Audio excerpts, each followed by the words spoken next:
What's up, everybody? Welcome to the main line. Tonight, we preview AEW Dynamite.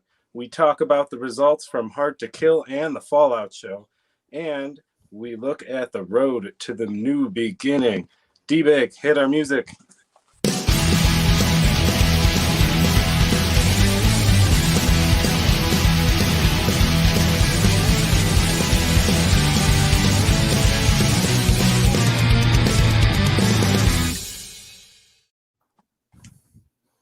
What's up, guys? What's going on? How's it going, man? Every week, we are brought to you by Manscaped, precision engineered tools for your family jewels.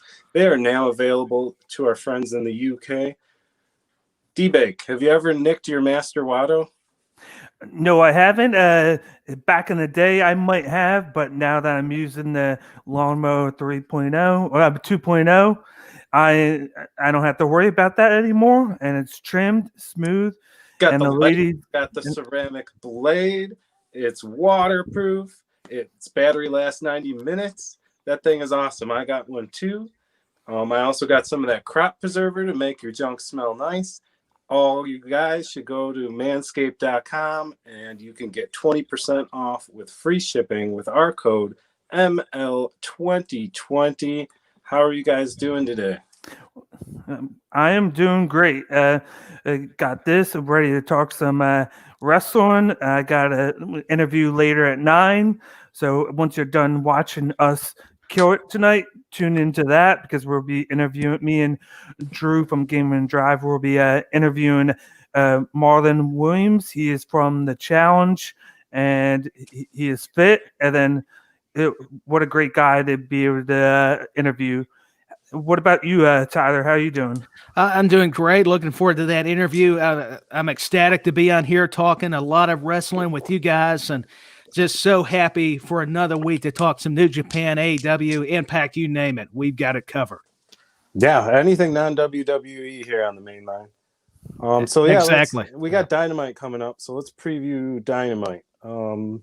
First, I guess let's talk about what happened last week. So we had, 6 matches. We had Pac defeating Eddie Kingston. So during that match, we had the Butcher, the Blade, Archer, Ray Phoenix.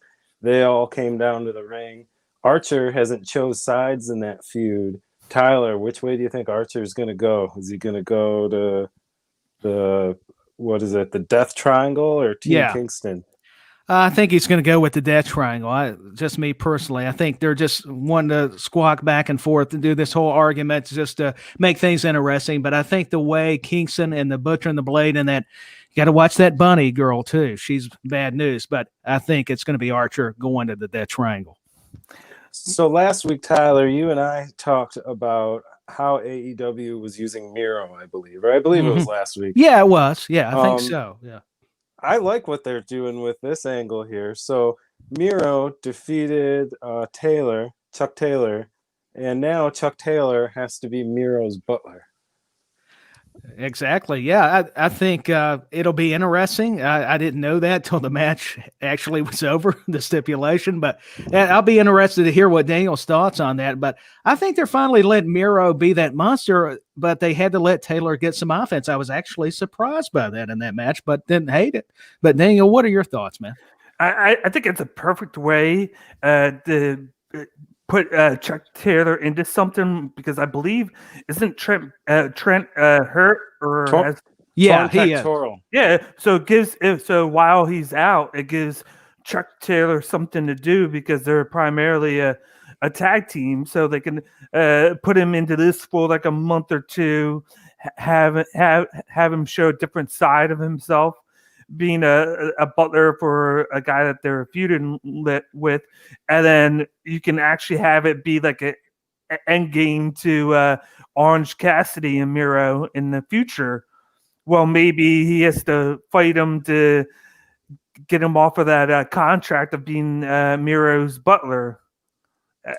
Which either way, in the end of that, whoever wins that they both look strong because Orange Cassidy, win or lose, is a fan favorite. And then with how you're building Miro to be this big, strong monster, you can build him up right now. and then throw a little bit of character into him. That's a great point. Yeah. Yeah, like we said last week, they need to give Miro something where he looks strong and he can be funny because those are his strengths. And I think this is the perfect angle. Absolutely. We had, what was it? Kenny Omega, Gallows, and Anderson defeat Pillman, Garrison, and our boy Danny Limelight. That was cool seeing him mix it up with the big boys. So first of all, the Bucks were expecting to be in this match with Kenny Omega, and it wasn't. It was Gallows and Anderson.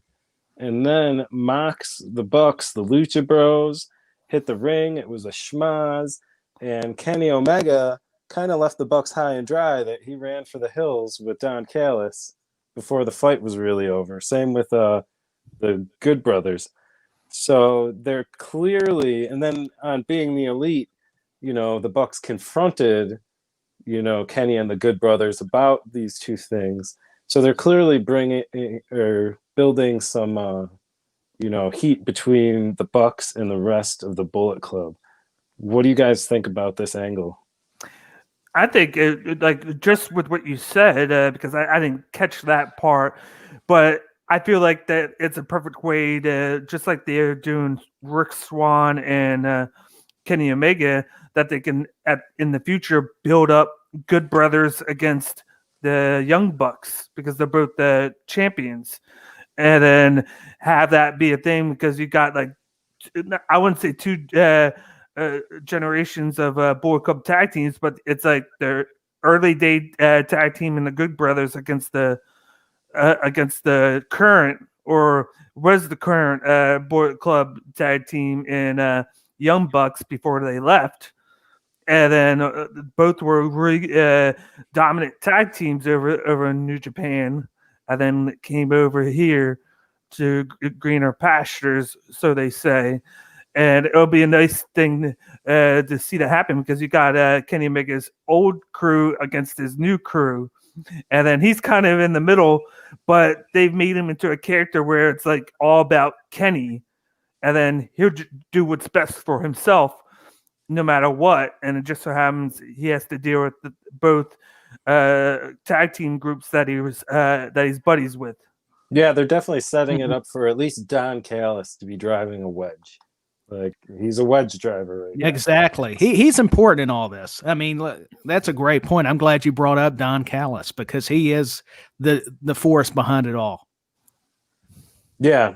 I don't know if you saw the backstage on Being the Elite, but no, I did not. The Bucks were expecting to go out, and Don Callis says, hold on, guys, you deserve your own entrance, and left them waiting in the back, but then announced the Good Brothers. So now I think I saw that similar to Dynamite. Maybe they did the same thing on Dynamite. It might have been, and I just missed it on Dynamite. No. You're probably right. No. We had FTR defeat the Jurassic Express. So FT.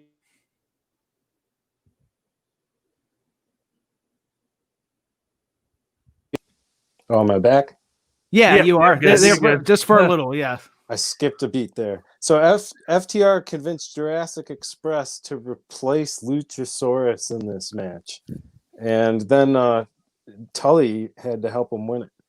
That's what I loved. Match? Yeah, absolutely. I wish he would have threw him in there again.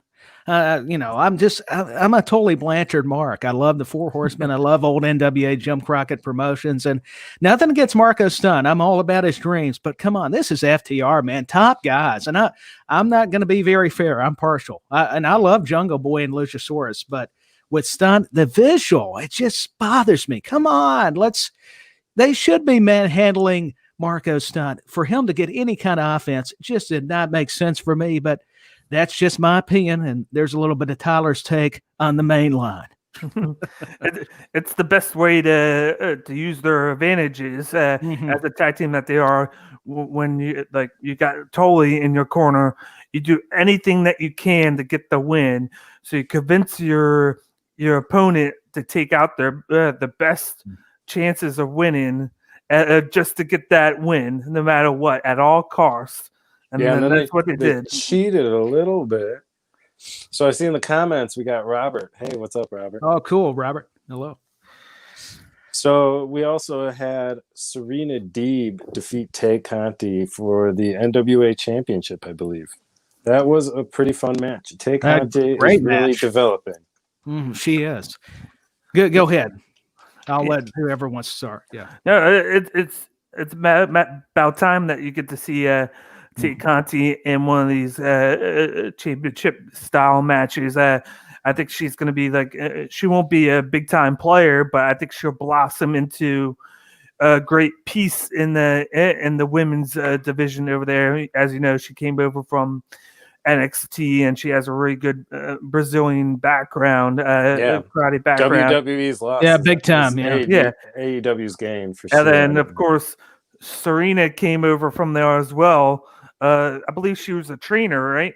Yeah, trainer and a coach. Yeah. So now she wants to put her hand back into wrestling, and then she's been very dominant since then. So she was like a diamond in the rough at a later age for AEW, getting her, then having her be able to take the belt from Thunder Rosa with Thunder Rosa and another storyline. But like I dug this match. I actually caught it live. And then that was one of the few that I caught live, and I dug it. Any match with Serena in it is money. She's been killing exactly. it. Yeah, she's incredible, and I think it's going to help establish tconti. Not that she needs it with coming from NXT or D, but with D being an NWA champion, especially that adds more credibility. And tconti is finally getting to be herself, don't you think, guys? I mean, you guys brought it up. She's getting to finally be who she's meant to be. And that's not a knock against NXT. I just think they get so many stars that you just don't get to see those, like what Daniel said, diamonds in the rough. And it's awesome to see. I agree with you guys. An awesome match. This is what AEW women's division needs, these top matches.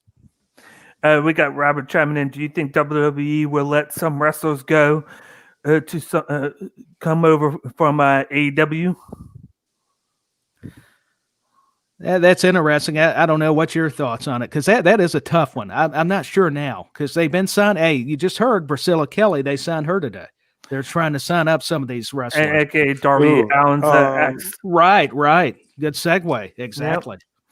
That's why you guys are the Mike Tenays. Yeah. Whatever I'm trying to do. Since you brought it up, I'd like to congratulate Priscilla Kelly and Elena Black as well, getting signed to AEW.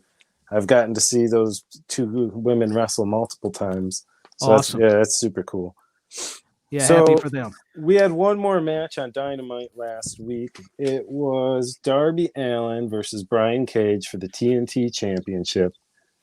So this was an interesting match. Darby kind of got his butt kicked for most of the match and won it at the end. After a little bit of interference from Ricky Starks and a little bit of help from Sting. How do you like this angle with Sting and his illegitimate son, Darby Allin? As expected, you expect Brian Cage to dominate most of the match with his size compared to Darby Allin, but then Darby Allin pound difference, right? Yeah. But with Darby Allin being the fan favorite, for some reason, like I'm a big fan of him, but for some reason everybody loves him. Just because of his resilience. He kind of reminds you of Jeff Hardy.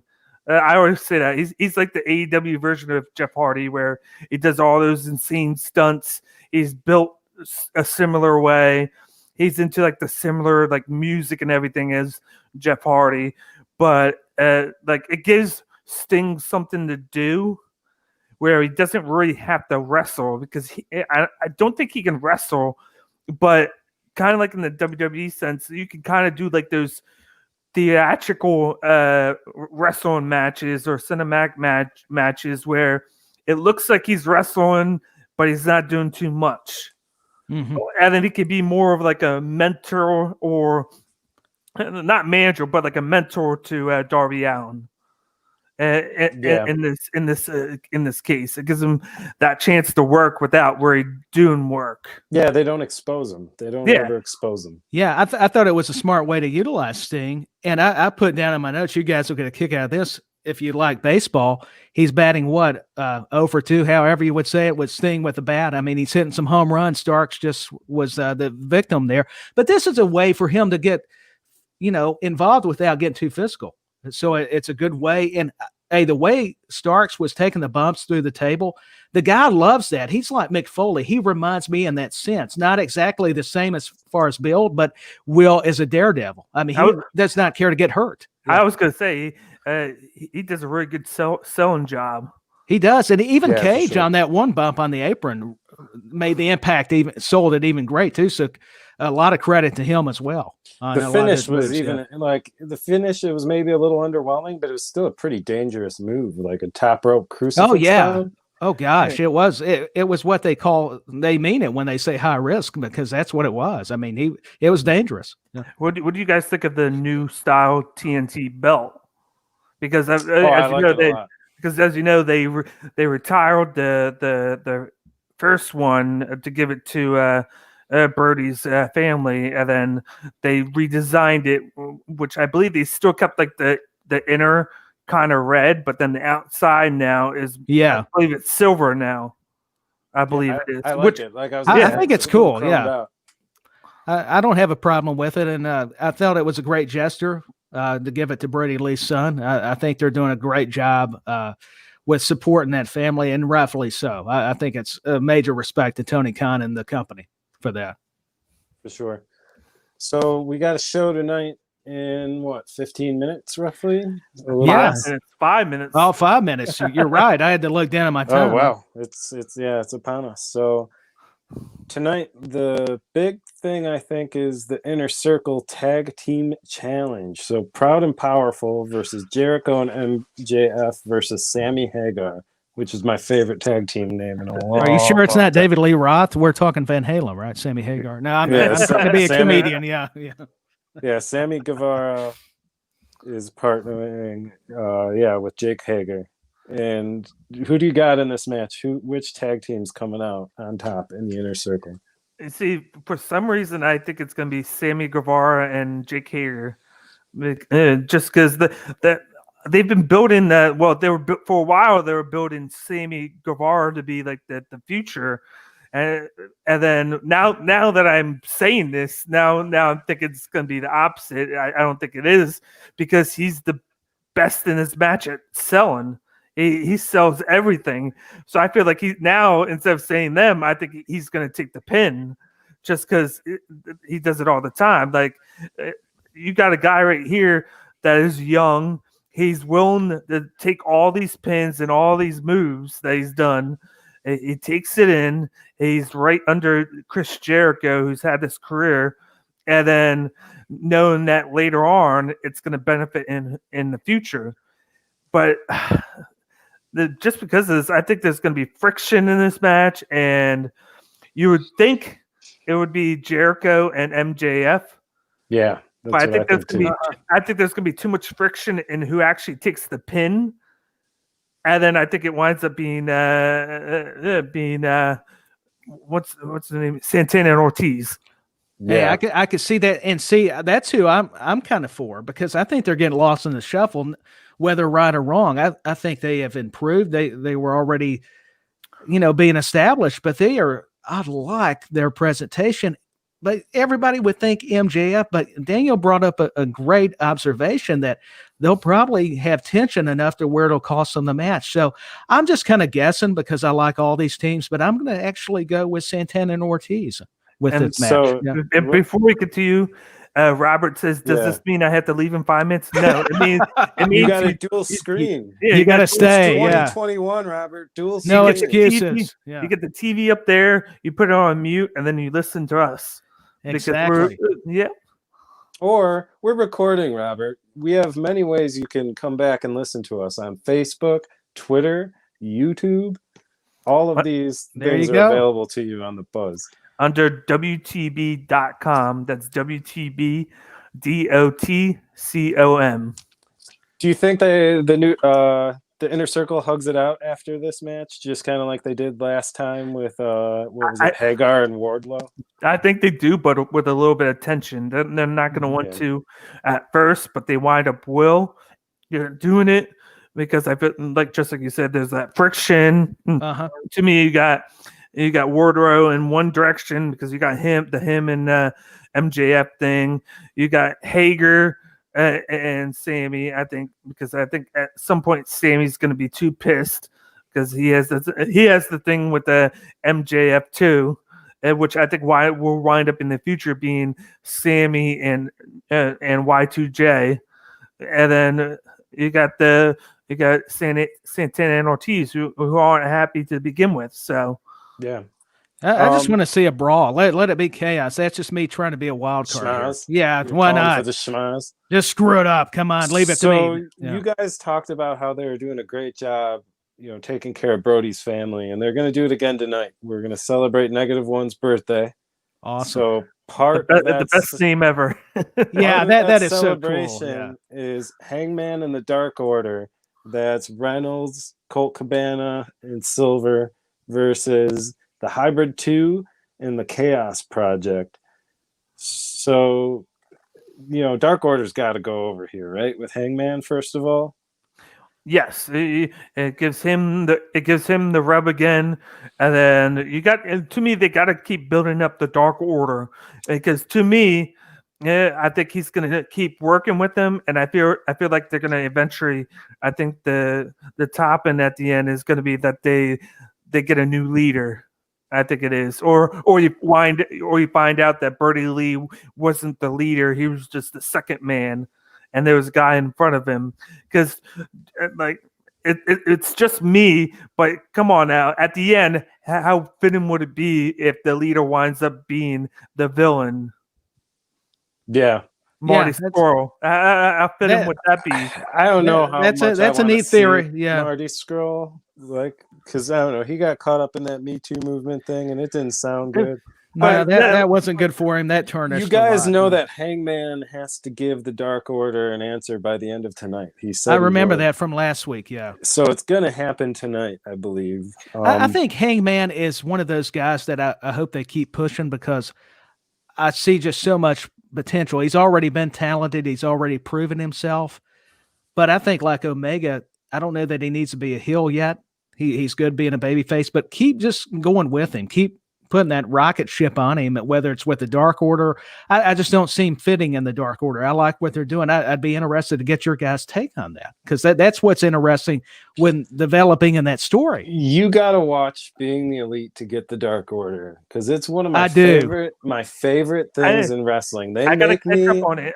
They make me laugh out loud every week. So this week they were trying to find a way to woo Hangman for a celebration tonight. And one of their ideas was a live horse made out of chocolate. Not a chocolate horse or a horse dipped in chocolate. It's got to be a live horse made out of chocolate. Well, there you go. That's a great bribe. And just give him some beer. Why not? There you go. Chocolate horse and some beer. It was one of many very funny things that the Dark Order did in this week's episode of Being the Elite. I got to catch up on it, because I used to watch it all the time, and then I fell off. But I remember one of the last ones I watched was when the Dark Order was looking for a Jungle Boy, and then they're like, "Come here, Brady. Come here, boss. We got him. And then they go look, and he's like, "This isn't Jungle Boy. This is Griff Garrison." Yeah. What the fuck? Throws the paper down, walks away. It was great. And then he brutalized his evil Uno. Yeah. It sounds funny. Very creative. Brody Lee legitimately saved the Dark Order. He was he did. The savior of the Dark Order, because I was out the first time they had the Dark Order. It was so lame, and it has developed into one of my favorite things in wrestling. It's got better thanks to him. I think it helped Evil Uno and Stu Grayson, because when they first came out, I personally liked them because they had that mystique where they had all the henchmen, and then Evil Uno would sit on top of them, and then Stu would just be right up here, and then they turned them into this comedy act, those two, when they were so hot then, and I think this has helped them out with him. They still have that comedy act, but they're more serious, and then they built more of a reputation around that. They still have the numbers. Eventually, they'll realize they have the number advantage. Yeah, I think Silver too is is really impressing me. Him and Reynolds too. That's other two. And then what is it? 10, the guy that's got the marks on his chest. He's impressive. He's got a great look and he's athletic. So I like that match with Dustin was showing me a lot. That's what I go back to. So tonight we also have Cody Rhodes versus Peter Avalon. Peter Avalon is on a hot streak. You could argue this is the biggest match of Peter Avalon's career. So who gets involved to screw Cody out of this match and give Peter Avalon the best win of his career? Jade Cargill? That's who I was going with. Yeah. Why not? I mean, she showed up on Dr. Britt Baker's variety show there, and why not? She's going to say, I want to challenge you, Cody, but where's Shaq, though? What are they going to do with it? That's what I keep wondering. They keep bringing him up. I know. I mean, but what do you guys think, Daniel? I mean, we like sports, too. How do you go about that?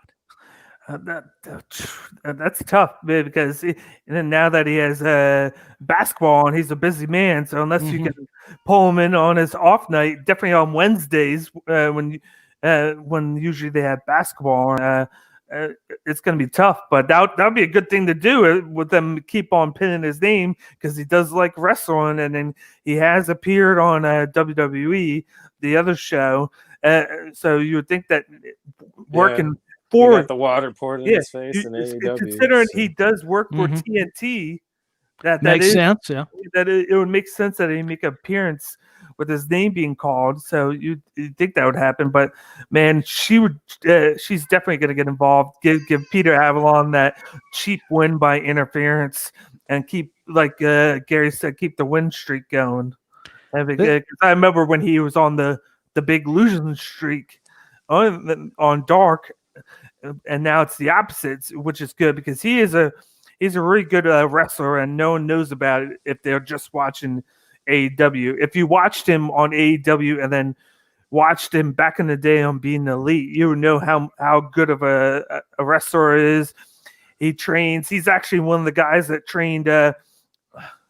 What's his name? I'm drawing a blank right now. Give me a gimmick or give me a description. The actor. Oh, Stephen Amell. No, not Stephen Amell. From Scream. Oh, David Arquette. David Arquette. I don't know why. WCW champion. Yeah. Yes, he's actually one of the guys that when David Arquette wanted to come back, he came to David Arquette's house and actually trained him. Helped him out in his backyard.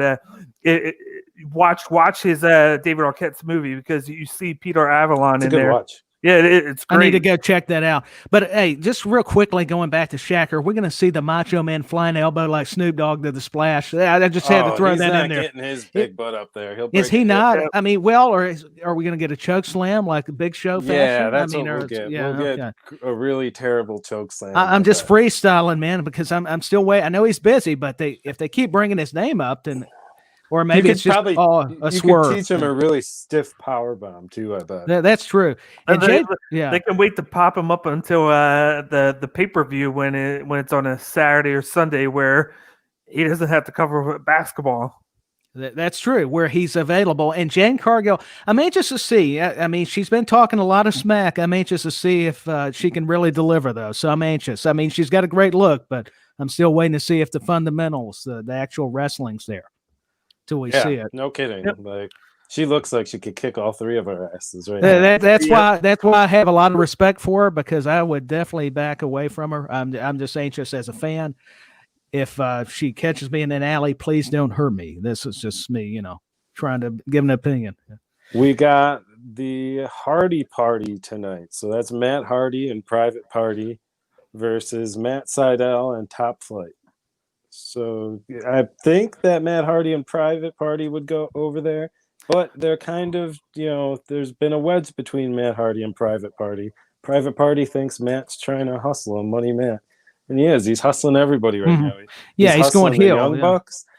So on Being the Elite, he got the Young Bucks a much larger locker room in exchange for them signing a contract, which they just blindly signed. So God knows what's on that contract. It's going to come. Who knows? I mean, it's intriguing. Matt Hardy, though, he is really reinventing as far as whether a baby face or a heel because, he was kind of the broken Matt Hardy back to delete, and now he's this suave, Money man. conniving, businessman. Yeah, the money guy. It's another hat to put on himself because he's had all these different personas in the industry, and this one he can say is his AEW hat because he hasn't done this before.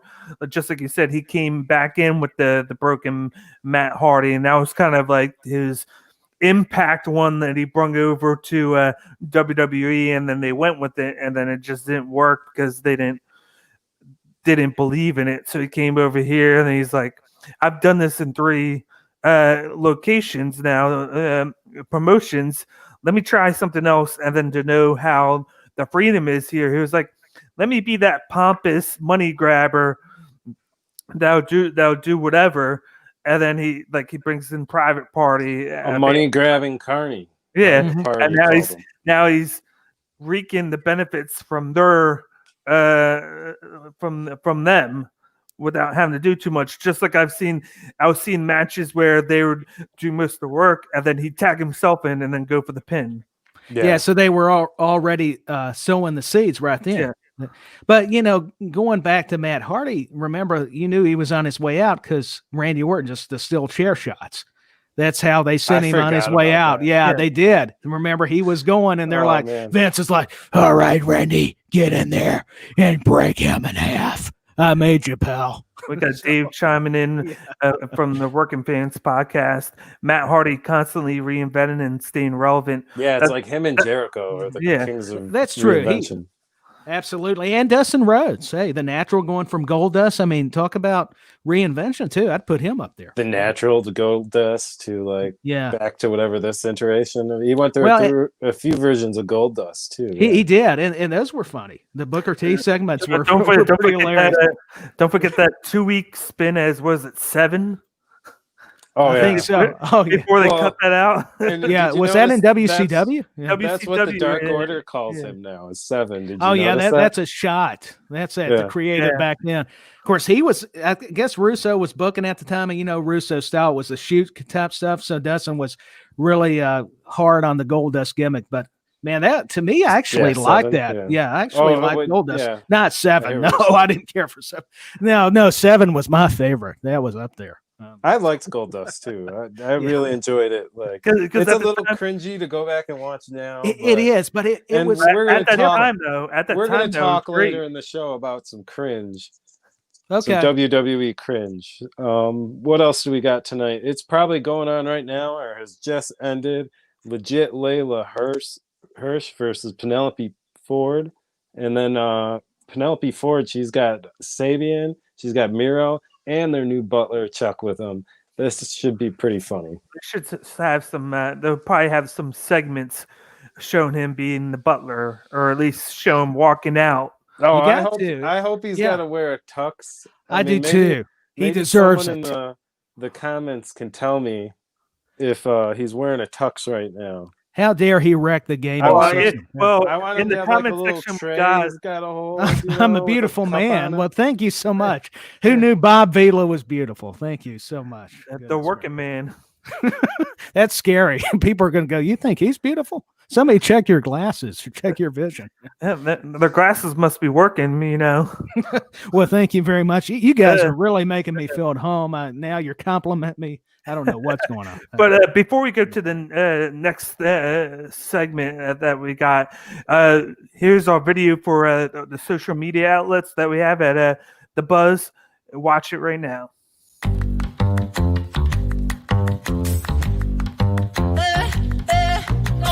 Get the Lambo car, house in the hills with the stars. Told you I'd raise the bar, told you that I go far. Baby, it's crystal clear. I'm not a souvenir. I'm not an accessory. I'm a necessity. So come and check me out now. I'm a necessity. So come and check me out now.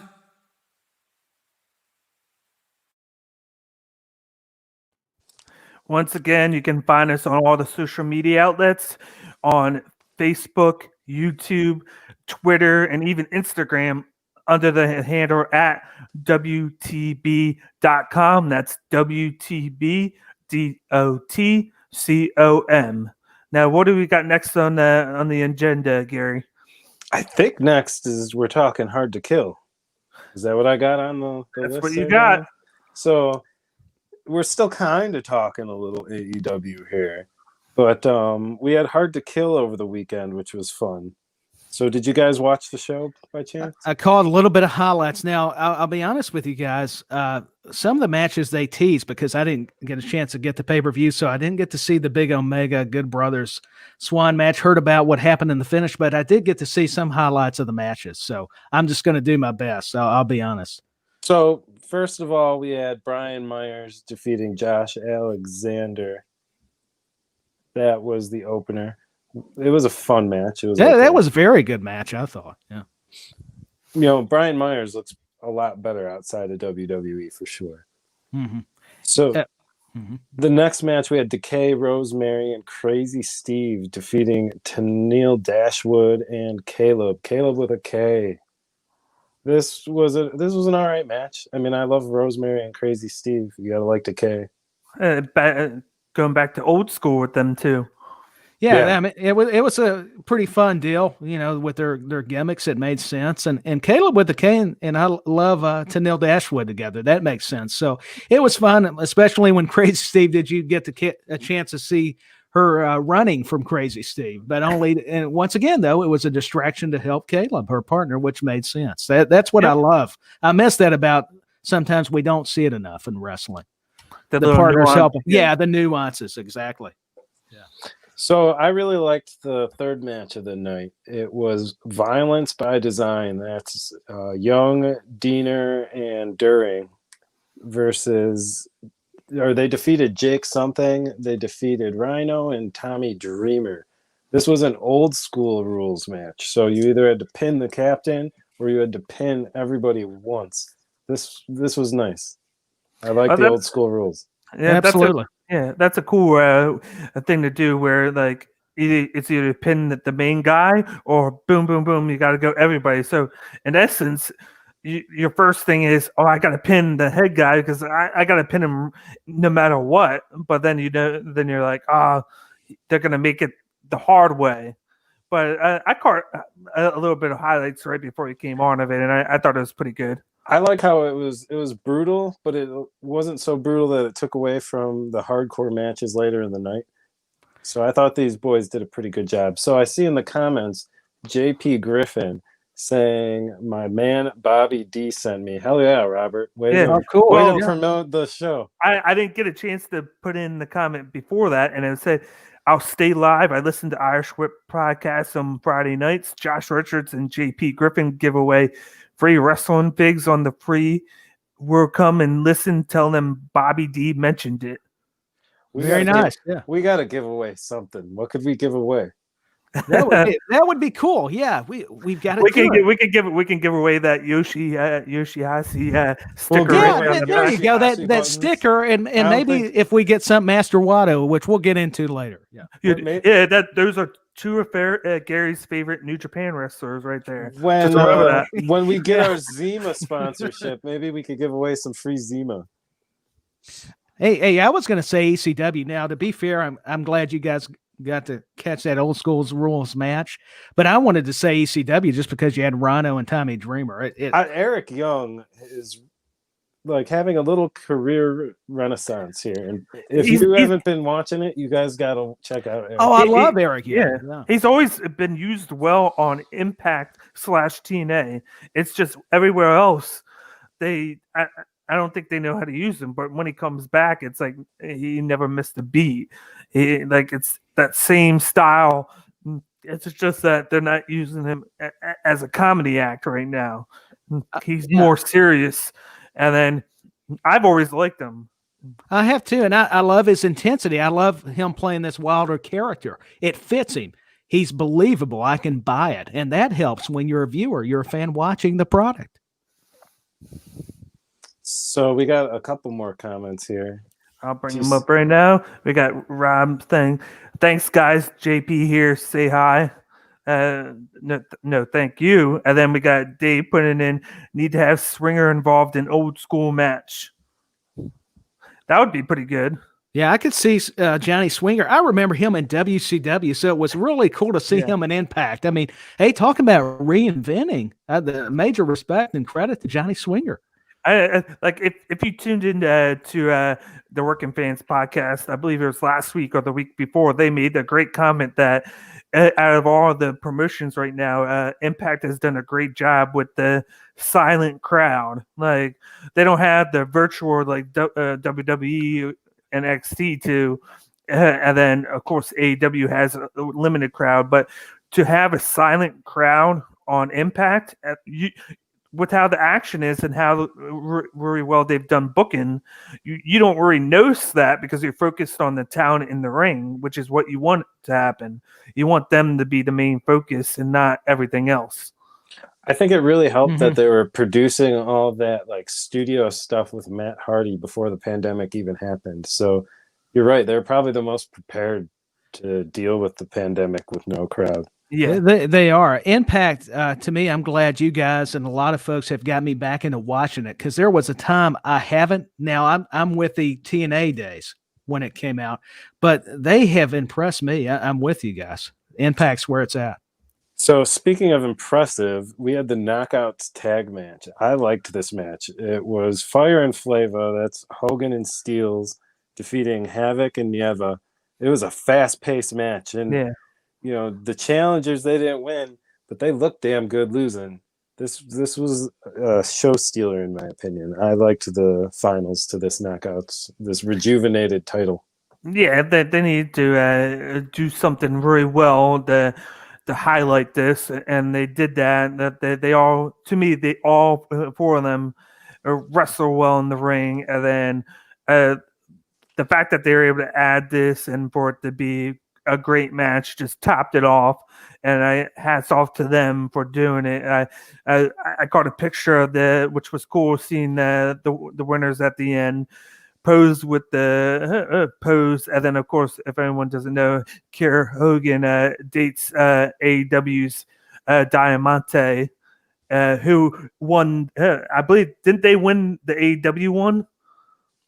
They might have. I can't remember. I think it was Diamante and her partner won in on AEW. So that's kind of a interesting thing to see that her and Kier Hogan date, and then they both won their respective promotions women's tag team tournaments. Yeah, it is. I mean, you guys are making me sound smarter, and I appreciate that because God knows, being in Tennessee, who knows anymore about my my smarts. But no, I will tell you, great match. Before I try to be like Bobby the Brain Heenan here, but you know, Havoc is a powerhouse. That spot where she caught both of them. Now that was in the highlight. What little bit I saw. But I'm with you. I love pushing these talented, athletic women and these big women that are athletic. That's not a knock on them. They're great competitors. And I love the dynamics, what I'm getting at. It's just a great match. Yeah. We got Rob chiming in again. I've been on Thunderdome 10 times, Raw and SmackDown at no charge. Have you guys tried to get on? I haven't tried to get on because of everything that I've been doing and then working with the buzz, but I'll have to try and get on one of these days just to get this shirt on and get the promotion going for the buzz. I mean, why not? Manscaped deserves a spot in the Thunderdome. I mean, Vince has got to love it. I mean, we know kind of the Attitude Era stuff. I know things have changed. It's more PG, but that would be interesting. If I wore my Jim Cornette shirt, I would be blocked. I think he's one of the images now. He made reference to it on his show, so I wouldn't be allowed. That's what I need to do. Put that shirt on. Okay, you can't be on the Thunderdome. You're speaking of Manscaped, I'm going to play the promotion video. You heard Gary talk about Manscaped earlier, but here's the video for a potential partnership with Manscaped.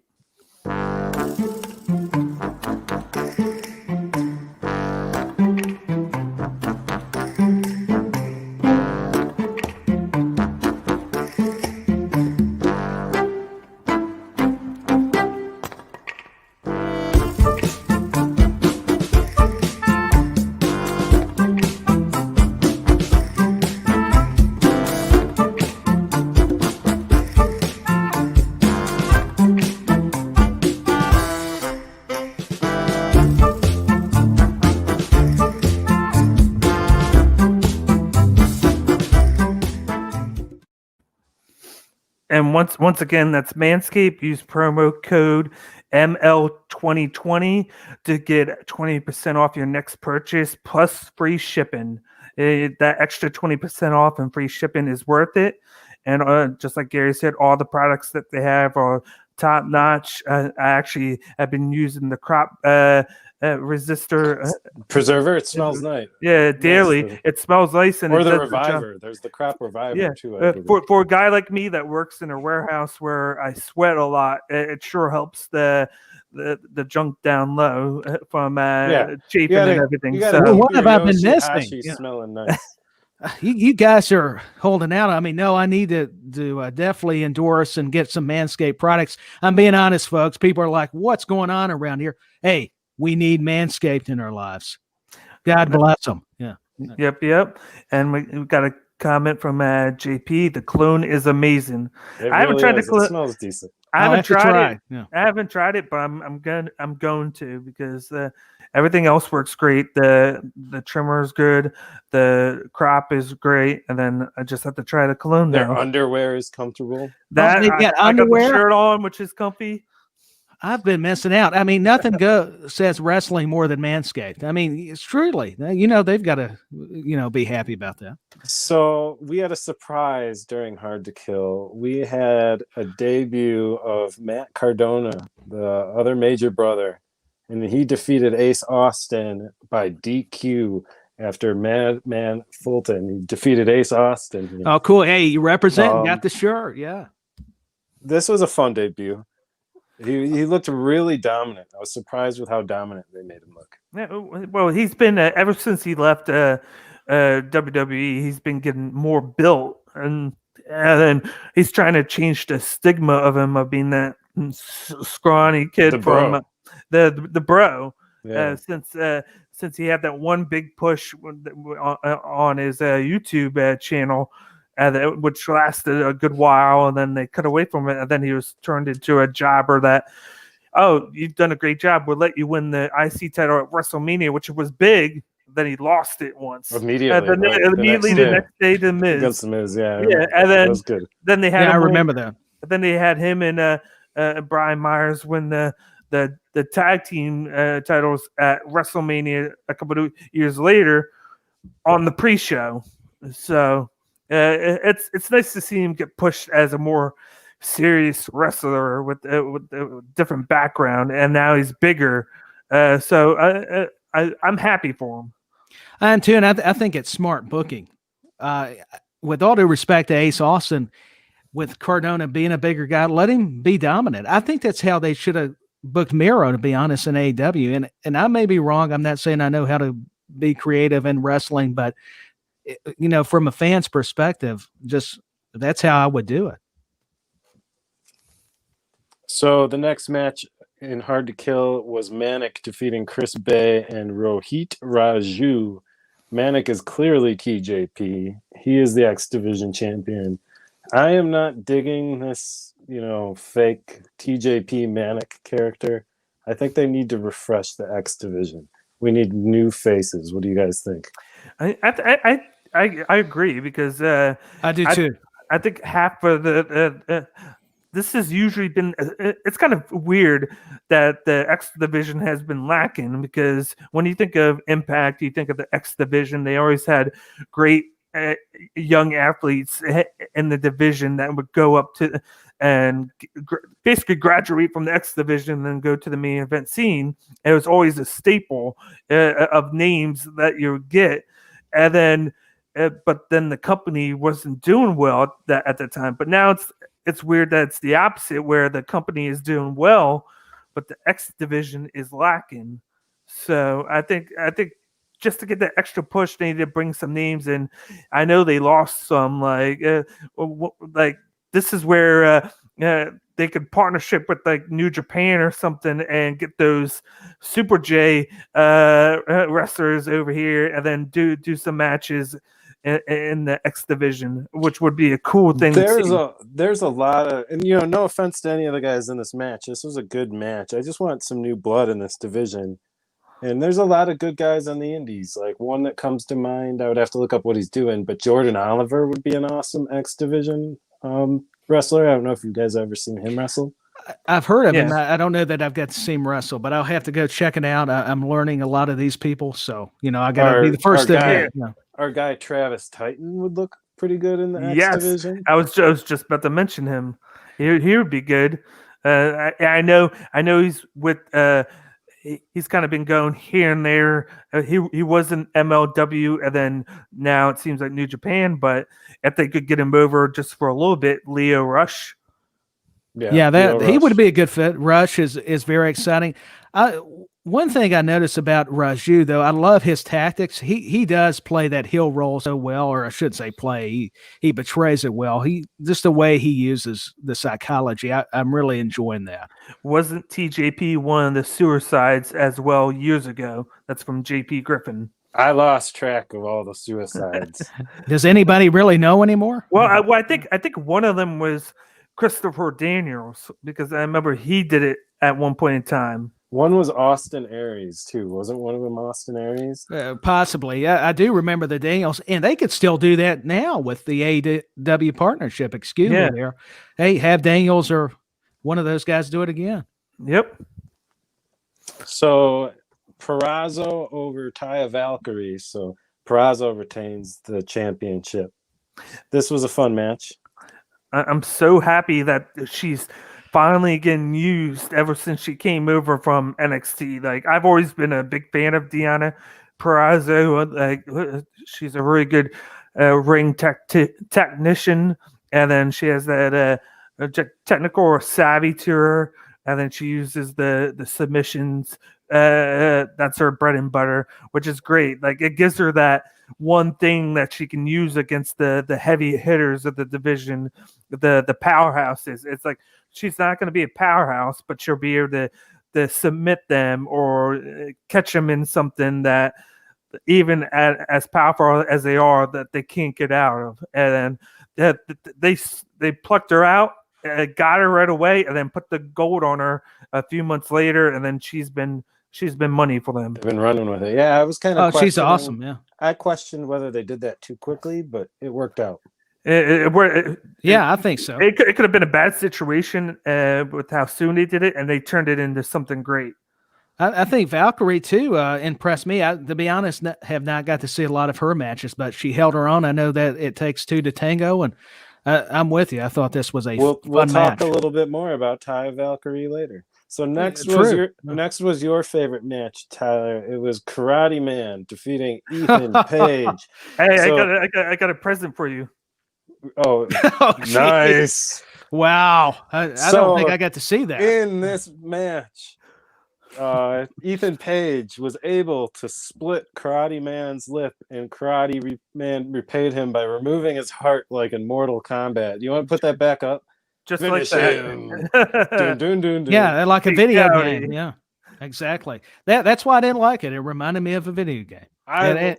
I like comedy stuff, so I really enjoyed this. I don't mind comedy. I think I would have much rather seen Ethan Page just wrestle a singles match, but that's just me. I mean, everybody's different. Everybody's got a variety. Yeah. And then it did come out that Ethan Page said that he was pissed about the editing of the video. He thought it could have been better. Then they didn't take much input from him. Oh man, I want a director's cut so bad now. See, I know Gary, man, he's hot, and I'm just what little bit I saw, because once again with highlights you don't get to see the full thing, but I don't think it matters. I just either Mortal Kombat or Dumb and Dumber, where Jim Carrey pulls the guy's heart out. Remember, that's what it made me think about that image. Yeah. Where do you think he goes from here now that he's not employed by Impact? Ethan Page. I don't know. That's a good question. Like, I hope he goes back to Impact because he really fits there. I think he's done. I think he's done there. Otherwise, go to AEW because I don't think WWE would know how to use him, and he'd be lost in the shuffle there. I think he could just do a little bit of the Indies. He could go to New Japan, and he could do something there, and because he could be in the Super Juniors. Yeah, because he's not big. He's gaining weight. He's gaining a lot of weight over the years. But he's that in-betweener where you can start him out there and then build him up into that, and then he could get bigger. But I could see him being used there. That could But- work. Yeah. Especially on New Japan Strong. It could be used on that. I mean, I love that show. Yeah. I love, they would definitely utilize him wrestling, wise, but they can't utilize his personality New Japan. Like he No. belongs in AEW or But at that Impact. point where there's too many people there where he wouldn't want to be just focused on dark, which would be the that's the beautiful problem that AEW has is they pluck people and then they put him on dark for a while. I think he's a guy where you kind of can't do that. He's ready now, and then like WWE will be like, oh, come to NXT, we can build you up real quick, and they'll say that, but then you don't know how that's going to be and how he'll be perceptive to that. So I would think NXT would be a good spot for him, but I think he would want that creative freedom. In my because he opinion. does a lot of great things on Yes. social media. Oh, he's talented. I mean, he's very funny. And here's just something out of left field. What if he's one of Zodley's associates? If he goes to NXT, I would just imagine this wouldn't really happen, but you could see it with the Karate Man. Just make him a serious version. Yeah. Cobra Serious Kai. version of Cobra Karate Kai Man. popular. Why not? And no knock against, because I love martial arts. I respect And it. then once again, just because I love it so much. You just have to keep His putting it face up. is I mean, great. it is funny. It is hilarious. Yeah. So we had another fun match. Eddie Edwards defeating Sami Callihan. My favorite thing in this match was the Nintendo 64 controller Yes. covered in barbed wire. See, I so much I missed, but I hope to go back and check that out. So, You see, The one of my Nintendo favorite. 64 controller is dangerous enough if you're playing Mario Party. It doesn't need barbed wire, too. It doesn't need to be hardcore. Yeah. See, this is one of the guys I really love. I actually love both of them for different reasons, but I'm a really big Eddie Edwards fan. Like he just every time he's in there, like if you take his days from being in the Wolves until now, he's had some major growth with his character, and then how he's in the ring. Like I remember when he fought Bobby Lashley, the Walk-In Armageddon, and barely won that, and then they couldn't take him seriously. Now you can take him seriously now with the growth that he has with all the matches, and one of the reasons has been Sami Callihan. From this was basically a renewed rivalry between the two from last year, the year before. Hit him with the bat. Yeah, where he hit him with the That's what I bat, heard, yeah. hurt his eye, and just everything. And then they're just money together. They do great things together. And I thought this wasn't anything that we didn't expect. It's what we Yeah, it was expected another of. good hardcore match. Yeah, and I like the build to it, even though I didn't get to see the match. Actually, the build on Impact previously with Shamrock and Callahan actually had his wife, Eddie Edwards' wife, and I thought that was clever. We haven't seen a lot of those good backstage segments in a while, so that Impact's doing that pretty well. Want to see some great Eddie matches? Look up New England Wrestling, the tag team Sabotage, or any of his Noah stuff. I'll have to do definitely that, check that JP. out. Yeah. That'll be on my list for sure. So this match ended with a Misawa tribute, I believe. It was an Emerald Flosion, and Eddie Edwards won. That was fun. And then the main event, the Good Bros defeated Rich Swann, Sabin, and Moose. This, again, was interesting because Kenny Omega pinned Rich Swann after kind of beating up everybody. He gave Moose a V-trigger. He looked pretty dominant in this. Yeah. What'd you think, D-Bag? It was their way of highlighting Kenny Omega, aka the Cleaner.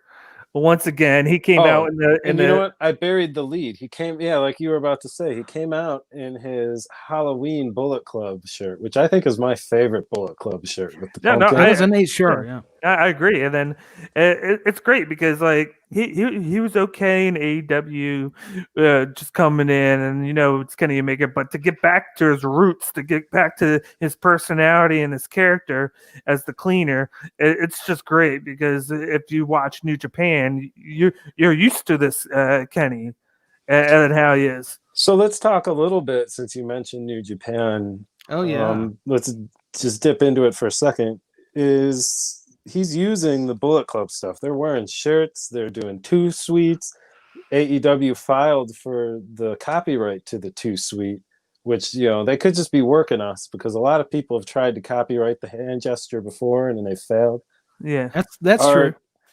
Is this them just poking at New Japan, or are they already talking and working together? Because I believe also Tama Tonga, as we He speak, made the comment. Yeah. Oh, he's made lots of comments, but he's been on Twitch. I think he's on Twitch right now. Well, I mean, he made the promo comment. on him. He made the comment about them wearing the shirts and doing everything, saying that they're Bullet Club phonies or something like that. If you want to watch the real Bullet Club, come find us.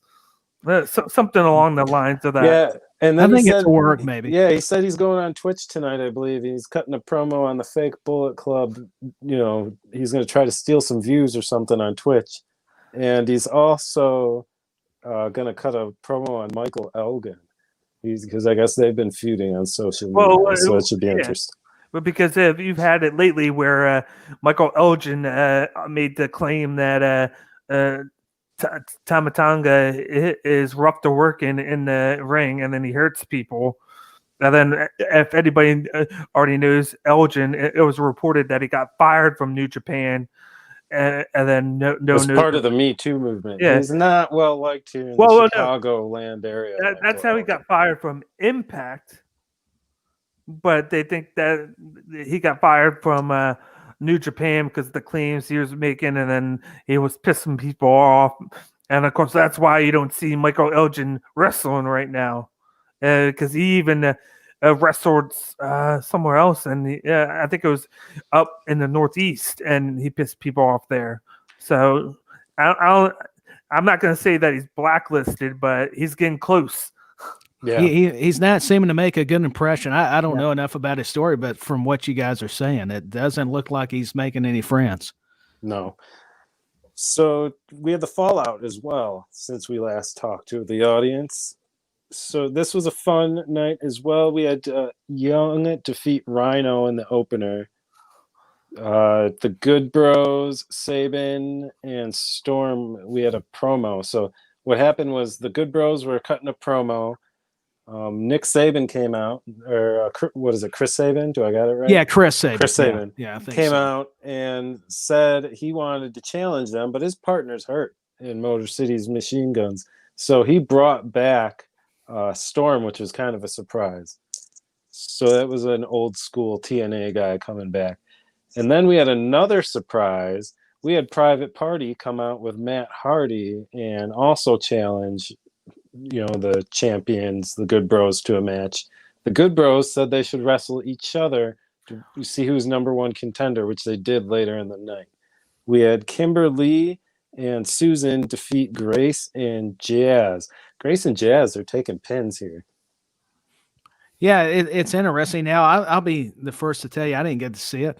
I'm just going by, but I've been able to kind of keep up with what they're doing with Grace and Jazz, and I'm a big fan of Jazz. I'm so happy to see her back because to me, Grace is such a great competitor that she's getting that rub, so to speak, from Jazz, and I think it's all good things. I'd be interested to hear some more thoughts on that. I like it. What also I like is this thing they're doing with Sue. They got the 3 faces of Susan. They kind of got like a Mick Foley thing going on with her. They do. What do you guys think about that? I think it's fun. Daniel, I'd love to hear your take on it. I think it's great because it's just another, as I've been saying, it's another hat on her head to give, because you can never have too many hats and too many versions to give yourself growth. So I'm interested to see how far she can take with this. So I said we'd talk about Taya Valkyrie again, and we kind of had a farewell for Taya Valkyrie. She got written off. So it was revealed that the person that shot Johnny Bravo was in fact Taya Valkyrie, and she was kicked out by Tommy Dreamer. She was arrested. He said if she's lucky, She'll go to the Jacksonville Penitentiary. If she's not lucky, she's gonna end up in the Stanford Penitentiary. If you guys get the drift, Wow, what he's saying. yeah, I can follow it. Didn't get to see it, but So, yeah, wow. She also got to have a little moment with Rosemary before she left, so that was pretty nice. She sold it all the way to Twitter. She's got a mugshot on Twitter. You guys should check out. It's hilarious. That's Where great. do you want to see Taya Awesome. Valkyrie wind up? Do you want her to go with her boyfriend, Johnny Mundo, in WWE, or do you want to see her go to AEW? I actually want to see her in WWE for that reason, because she's somebody that they wouldn't have to put her right on NXT. They can just shoot her right up to the main roster, and then put her. She would be better suited for SmackDown than Raw. But I'd be interested to see her doing that, and maybe have her, because if you look at the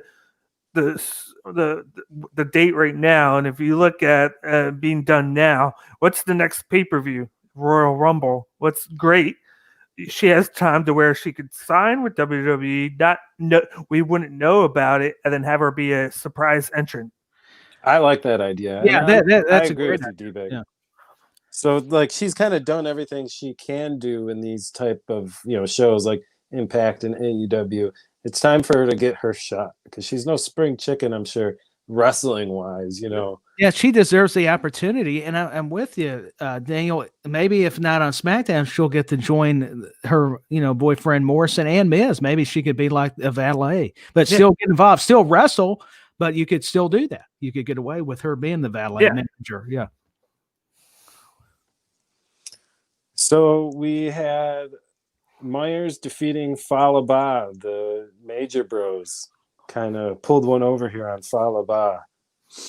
They got, I believe, Falaba with a low blow. We also had a Tony Khan commercial. Tony Khan is a star, man. He is hilarious. Was it with Shivani again? No, this time this wasn't with Jerry Lynn. Oh, Jerry, they were now. I did see where they were at ringside, but it's funny the Shivani ones, because they're kind of trying to do the throwback to Mid Atlantic. Did you notice that behind there? So that's what I, as an old school guy, I like. But I'm getting with the new school. I'm not that bad. So. I am surprised how great Tony Khan is on camera. I did not expect that when I first saw him. He's starting to get confident. You can really start seeing that on television. We had Private Party defeat Sabin and Storm, so they earned that number one contendership against the Good Bros. I don't believe they announced when the match is going to be, but that should be interesting. Do you think we could maybe see Private Party fall to the Good Bros? So Tony Khan brought Private Party to kind of try to throw a wrench in Impact's works. After that fails, do you think he tries to maybe woo the Young Bucks to his side, get the Young Bucks to go against the Good Bros? Well, it's like I said before, it's gonna eventually lead to that. So they use a younger tag team that people like in Private Party, get them over, and then boom, eventually it will be the Young Bucks. But I wonder if Matt Hardy had something to do with this. Oh yeah, he was on. Yeah, he's got to have something to do. That was kind of cool too, seeing Matt Hardy return to Impact. That's true, because he was there for, speaking of the Delete character. Yeah. That's hey, and one other thing real quick. I was going to say, hey, you got Ron Cage, you've got Sting, people who have a history with Impact. Wouldn't it be interesting if you saw them on Access TV? Yeah, I mean, that's just something to throw out. I know we're talking Young Bucks, Good Brothers, but you got to think of the other storylines that make it. Actually, with the whole cross promotion. Other things that were, that happened from the fallout, we had Don Callis and Kenny Omega essentially say they're taking a break from Impact for a while. They're going to concentrate on AEW. And then we had Rich Swann brawl with Moose essentially throughout the whole show. They're going to come, to blows eventually as well. So do you guys want to talk New Japan real quick? There's not a ton to talk about, even though we had 3 shows. Yeah, we had 3 shows, but as usual with the New Japan structure, it's always they do the same matches each night just to build up, but usually they switch up a couple guys in each match. Yeah, take a guy from the main event, put him on a match that's on second or third, and just switch guys. Like on night one, you had Tanahashi in the I think the 3-on-3 match. Here, and then I got all the put him up. results here, Daniel. I'm starting to understand that. Yeah. On night one, we had Okan and Ospreay defeat Tsuji and Kojima, and like you said, we're gonna get some form of the Empire versus Kojima and a Young Lion for the rest of the road. We got Jado, Gato, Phantasmo and Ishimori defeating Doki, Kanemaru, Desperado, and Suzuki. Same thing, Bullet Club versus Suzuki Gun. We're going to get some form of that tag match. Ishii, Goto, and Okada defeated Togo, Yujiro, and Evil. Naito, Shingo, and Sanada defeated Honma, Tanahashi, and Ibushi. Wato Sho defeated Bushi and Hiromu. That was a really good match. I don't like Wato in the main event so much. But I know you don't, but he's actually done a great job in the couple matches that he's done on New Beginning. He's done a really good job. He's had range tagging with Sho, and then on night 2 he tagged with Tanahashi. And then, which we'll get into, but I'm starting to dig him. Like I've said before, the only thing I don't like is his blue hair and then the blue pants. Too much blue. Too much blue. But if he even if he kept the hair and then he had black pants, I'd be okay with that or something. As long as it's not too much blue, because then you think he'd be in the Nagata Club. Yeah, it's a lot of blue, and I know we'll talk about it. But hey, I tell you who I'm enjoying. Who you guys were telling me, Sonata versus Kota Ibushi. That's the match I want to see. So in that match, Honma has declared war on Naito. So like you said, we're going to see some version of that tag match through the road. And it's a really bad idea to declare war on Naito, especially if you're Honma. yeah, and he actually hit a headbutt in one night. Then him and Ibushi, and then they miss it. That's what I think is a clever spot. Yeah, a Kokeshi doll is like a top-heavy doll in Japan. It's got like a big head and like a small body. So if it tips over, it just conks on the ground, and that's what. I get it now. I'm starting to learn. I did not, because Gambino, Kevin Kelly keeps saying. Chris Gambino keeps saying that. He's like, that's not a good idea. That's a bad omen if he tries for the headbutt. If he hits it, it makes people happy, though. So yeah, absolutely. They're passionate. I love the fan base over there. The next night, it was Uemura with Kojima taking the loss. We had Doki, Kanemaru, Desperado, and Suzuki defeating Jado, Gato, Phantasmo, and Ishimori. We had my boy, Yoshihashi, and Ishii and Okada defeating Togo, Yujiro, and Evil. We had Hiromu, Naito, and Sanada defeating Sho, Honma, and Ibushi. We had Wato and Tanahashi defeating Bushi and Shingo. And here, Daniel brought up the dueling air guitars celebration with Wato and Tanahashi. It was very cringe-worthy for me. I know Daniel got a kick out of it. What do you think, Tyler? I thought it was cool. I mean, I've never got to see the air guitar. So for being a new convert to New Japan Pro Wrestling, I thought it was kind of a cool spot. I mean, you guys know more about it than I do. I just was kind of marking out. I'm like, I love music, so why not? Just do some Eddie Van Halen finger tapping, man. Why not? No, that's just me trying to be funny. But I thought it was cool. Tanahashi's all about love and energy. That's his thing, is love and energy. And they treat that air guitar like it's real. So if he tosses it to somebody else, they got to catch it. And heels will break it. Good guys will retrieve it from the heels and give it back to Tanahashi. Well, now I'll get that more the more matches I see it. Again, Wato gets a win. Here we'll talk about it on this last night. We had Ospreay and Khan winning. This time it was Tsuji again with Kojima. We had Bullet Club getting the win over Suzuki Gun. We had Togo, Yujiro, and Evil this time defeating Yoshihashi, Gato, and Okada.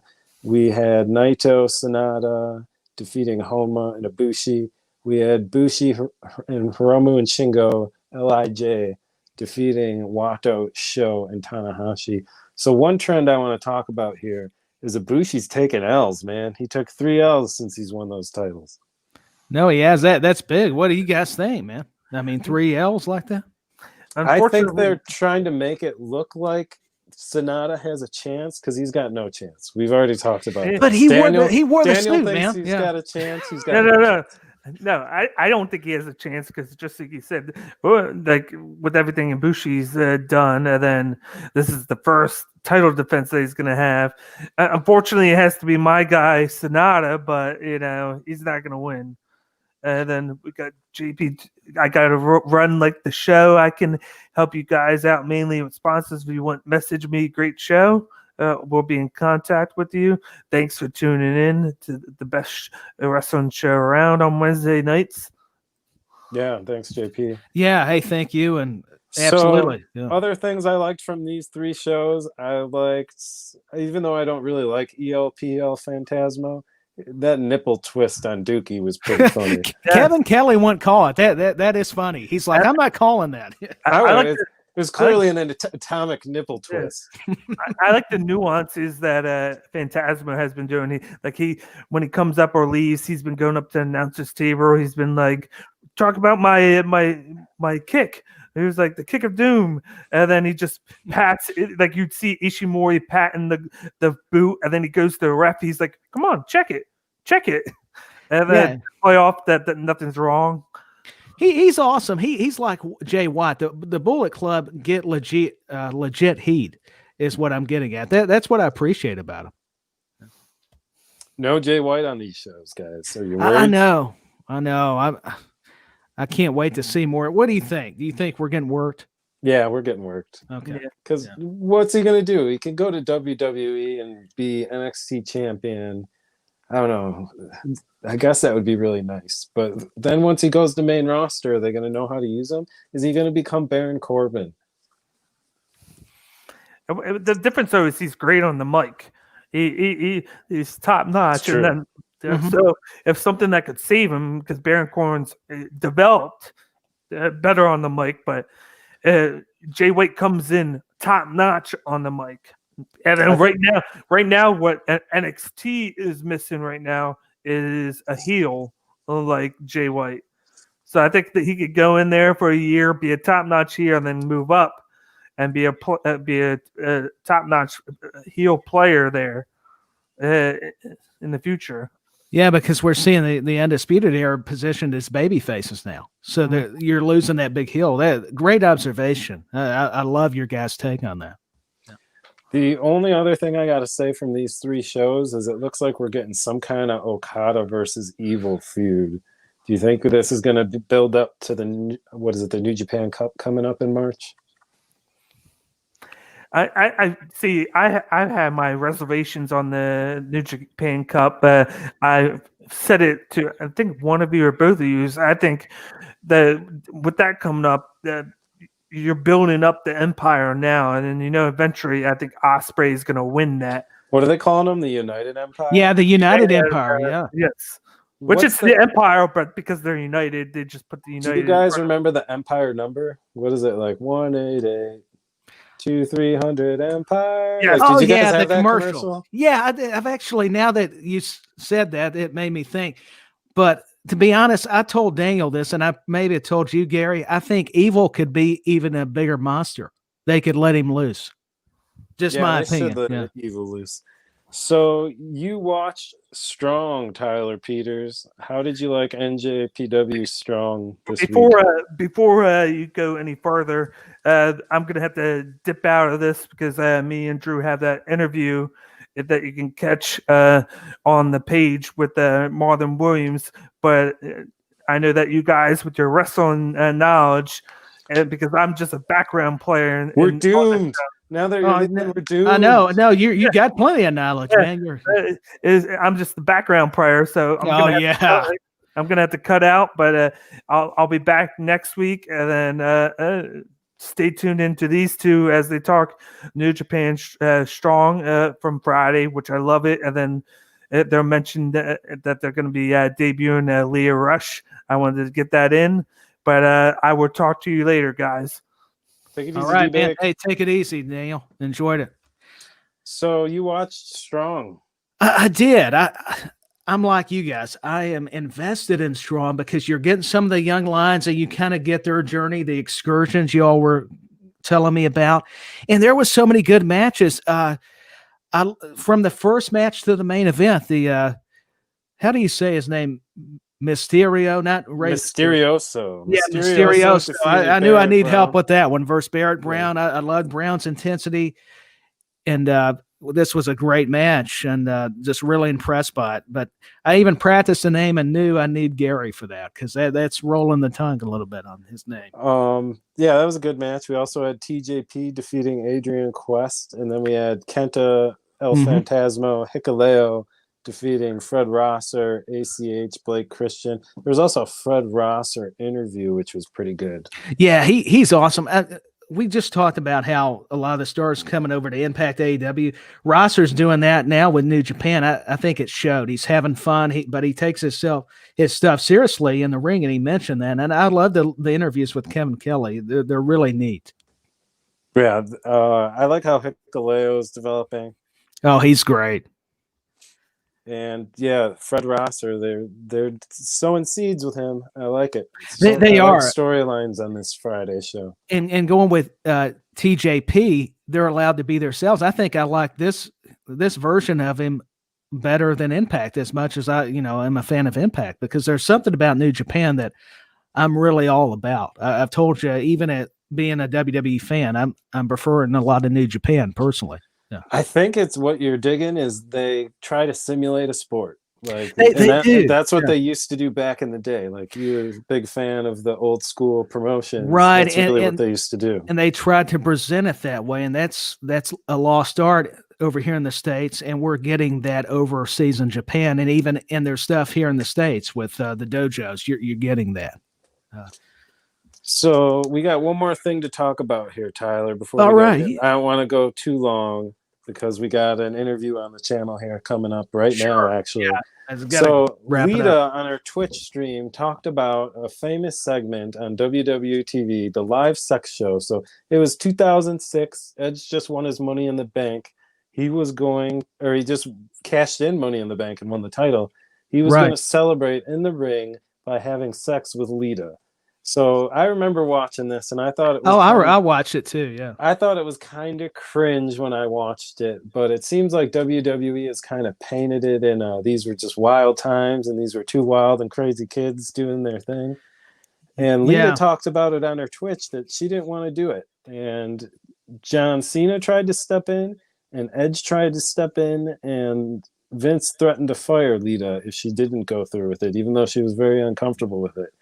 This didn't make me feel any better about it. It kind of made me feel like an accessory to an assault or something like that. It did. Apparently, that's why she left, and we didn't get as much Lita as we probably should. What are your thoughts on this, Tyler?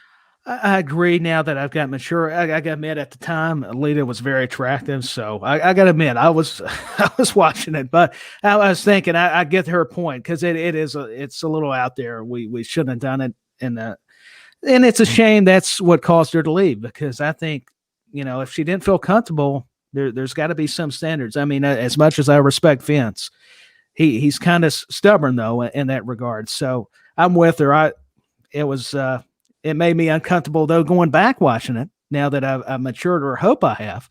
But I mean, Lita, like a lot of those women, talented, but I had a crush on her. I mean, she was. Oh, who didn't have a crush? Yeah. Oh gosh, Hermione, she was beautiful, but could work. She was a great wrestler. People go, "Oh, you just liked her because she looked beautiful." No, she was a great wrestler too. But I love how people categorize that, like, "Oh, I'm bad for." Well, yeah. I mean, I guess the audience were just brought on by it, but I definitely think WWE, after Lita talked about it now, I think they should have done something. They should have announced like, "Hey, we're sorry. We just want to formally apologize." They should have, because it was still wrong, and it probably made Edge uncomfortable and all involved. Even though, because you never know if they're dating. Of course, wasn't Edge and Lita dating at the time, or was that after that? Because Matt Hardy, that was were. Yeah. Well, actually, I think by then they were broken up. But okay. I don't really dig too much into their personal lives. Well, I don't need to either. I just heard it, but that alone had to make it uncomfortable, even though they, Never mind. I don't want to get Well, off into that. no, yeah. they had to be dating at the time, I guess. Yeah. Then Yeah. Ric Flair interrupted it, but either way. Yeah, hey, Ric Flair's going to interrupt anything to do with that because I mean, it's I'm being fair, Space Mountain, and now he's doing something with Lacey Evans. I mean, the creative part. I don't mean to mean in real life, but they're now they're flirting with that idea. Him and Lacey. Quick question: do you think they should take it off the network? I don't know. That is tough. I guess that's subjective. I think for Lita's sake, they probably should. But yet again, it's part. They have the rights to it, so it's kind of hard. I mean, on that side of it too. So I don't know. That's a tough one. It's hard for me to answer yes or no. Yeah, I hear you. It's a messy situation. It's a mess. Disgusting. Yeah. So before we go, check out our social media ad and how to find us on all of our social media platforms.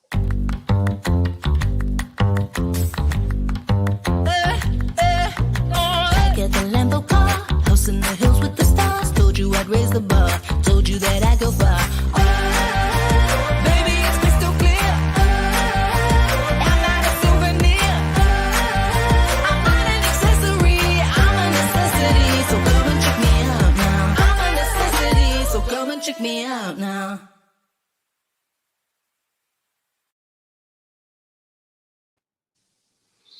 Solid show, Tyler.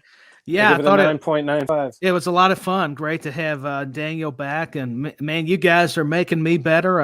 I think we're getting it down now. We're getting a pretty good formula, so I'm enjoying it. I'm able to relax and be a little more confident, and it's all thanks to you guys. Yeah, I can't wait to talk to you again next week. Yeah, looking forward to next week, man. All right, bye. See ya. See you, everybody. Have a good night. All right, good night, guys.